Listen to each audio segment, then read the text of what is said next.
So you can see it starts with an aftermarket steering wheel, but more importantly, that's connected to a GM steering column from the 70s. It's got a tilt, but basically it's just a stock steering column from a van or something from the 70s. And this van had a floor shift, so it doesn't have a column shift. Just like mine, it had a floor shift, so it functions well for this truck.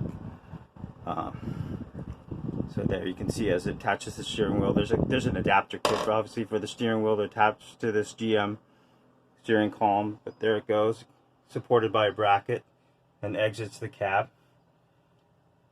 Pretty simple, straightforward. And then I'll come around to the other side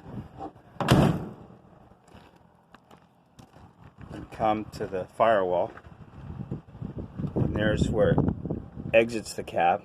Pretty straightforward. It's blind, goes into U-joint, and then it's got a pretty steep angle as the sections come out, and these sections have to be phased properly with respect to the U-joints.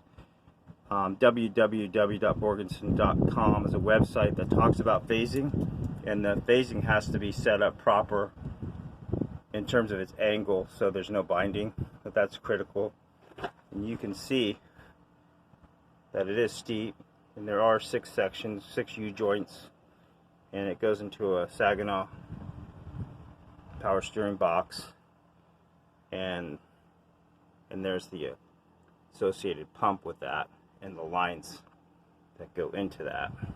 And then if I step back and look at the whole thing and look at the steering angle, it is somewhat steep, but it is phased properly, so it doesn't bind at all. And actually the way he engineered it, it actually has a really good turning radius, and it turns very smooth.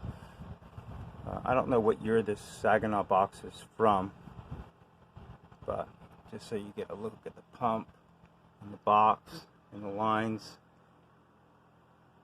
and the phasing, in spite of its steep angle, it does work. I'll give you some close-ups. There's a bracket right there that holds one of the sections, keeps it in place, and another one right there, and then as it exits,